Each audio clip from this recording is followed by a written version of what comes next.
my journey as a mom. The day Nicholas was born was the happiest day of my life. He was such a calm baby.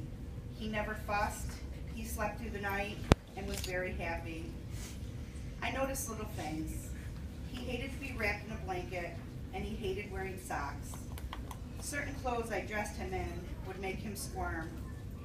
At the time, I had no idea he was suffering from sensory issues. By the age of 2, his behaviors became a concern. He would wake up through the night screaming for no apparent reason. He was violent towards family members and peers. The doctors told me it was typical terrible twos. I knew in my heart that this was only the beginning. As Nick became older, his behaviors became worse. He was kicked out of daycare at the age of 3. At the age of 4, he had his first inpatient stay at Strong Hospital. I was so overcome with sadness. A 4-year-old needs his mother. I felt like I was abandoning him. I would call staff at all hours checking on him. I thought I would die. How could I leave my son? How could I not be there if he woke up scared? I begged the doctors to help him be safe, help him be the amazing kid I knew he was. I became very depressed and felt like a failure as a mother. How could I not help my child overcome his anger, his rage? While at Strong, Nick had an MRI of his brain. The result was a frontal lobe deficit. At age 5, Nick was kicked out of kindergarten. This is when the real journey started. I spent the next 10 years fighting the fight of my life. By this time, I had been fired from 2 jobs because the school was calling me every day to come get him. Nick was physically abusing me on a daily basis, and I was afraid to be alone with him. My depression was worsening. When I moved to Monroe County, I took Nick to see a new psychiatrist. At his first visit, he became enraged, running around, destroying furniture, and screaming obscenities. They called 911 and had him placed under a mental health arrest, and then called Child Protective Services on me, claiming only children who are abused behave that way. My life was crashing down around me. Nick being abused, I was covered in bruises from him abusing me. There were numerous mental health arrests, and every time was more painful than the last. The answer was always another medication change, another opinion from a different doctor. They were always trying to come up with a diagnosis. I finally told one doctor that I did not care what his diagnosis was. I just wanted him to get help. By the time Nick was 8, I had a doctor at Strong tell me there were no new medications to try. He said Nick had been on every psychiatric medication there was. The task was now to keep trying different cocktails to see what worked best. All the medications scared me. Would they do harm to his body, his mind? When Nick was 5, he was taking a combination of Zyprexa and Risperdal and had seizures. He spent a week in the children's hospital with dystonic tremors until the medication was out of his system. I have heard so many diagnoses that included autism, Asperger's, bipolar, and schizophrenia. Also mentioned were ADHD, ADD, ODD, and personality disorder.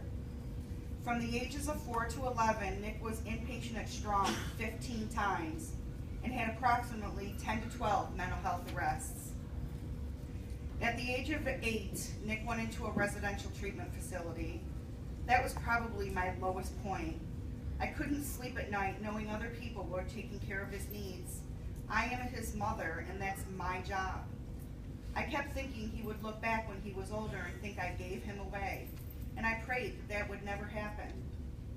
I talked to him as much as possible on the phone, and he would come home on the weekends. It wasn't the same. I now felt like a part-time mom. Nick was still exhibiting violent behaviors. I would get daily updates on the restraints and holds he had during the day due to his behaviors and trying to run away. He was going from one RTF to another. There were 6 different through the years. I would always stay positive while on the phone with him and then break down after the conversation. When Nick was 11, he was admitted to the Rochester Psychiatric Center.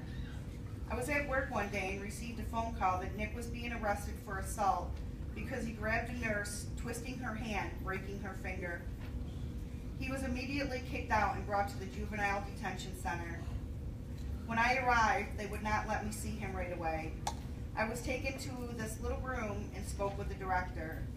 I was crying so hard I could hardly speak.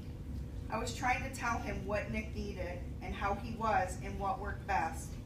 He was not listening. He was only focused on what they did and how they handled situations. I was so angry and upset that I started yelling. I stood up and walked out without even seeing Nick. I spent the next month going to court once a week. When I saw Nick in the prisoner room, I became very upset. My thoughts were racing. Is this going to be his life? The charges against Nick were eventually dropped. Now what? We are now faced with another battle. There were no schools in Monroe County that would allow Nick to attend. The school district and the Office of Mental Health were working overtime to find a placement for him. I remember a meeting that I had that had representatives from Hillside, OMH, and different schools. I stood up in front of all those people and pleaded with them to give Nick a chance. I asked them to put themselves in my shoes. What if this was your child? He deserved the same education as any other child. At the age of 13, Nick was accepted at an RTF in Buffalo. He had a rocky start, but soon started to turn around. The staff were amazing. They, in my opinion, went above and beyond for Nick. After 2 years, Nick came home. He started going to Halpern for school. Again, a rocky start, but he has been thriving there. Nick's dream has always been to play football. Last fall, he got that chance. He was on the Spencerport Rangers varsity team. He went to practice every day and gave 110%. The kids on the team embraced Nick and made him feel welcome. The night of his first game was the most proud moment for us. Seeing Nick run down the hill with his team towards the field brought back a flood of emotion. I cried, but this time they were tears of happiness and joy. I never thought we would experience this moment. Here we are. Nick is 18 and will graduate in June. Although the transition from school to job training to working may be a challenge for Nick, I am confident that he will be okay. I am confident that he will take everything that he has learned and live a healthy, happy life. And as a mom, I couldn't ask for anything else. I could have never made it through this journey without my family and friends. My mom, sister, and brother have been there for me and Nick since day one. My best friends, Stephanie and John, were there to give me breaks when needed. I also want to thank everyone at the Monroe County Office of Mental Health. They have been truly amazing, and they too never left my side and only wanted what was best for my son. A huge thank you to Heather Starks for inviting me to share my story and being there for me. Desiree Richmond, who is the CSE chair for Spencerport School, has, in my opinion, gone above and beyond to advocate for Nick. She has always had Nick's best interest at heart. My last thank you goes to my boyfriend, Dan. I have been with Dan since Nick was 4. He has been my rock, and he has not left my side one time through the years. He has helped me raise Nick. He has been there for us for all the bad and all the good.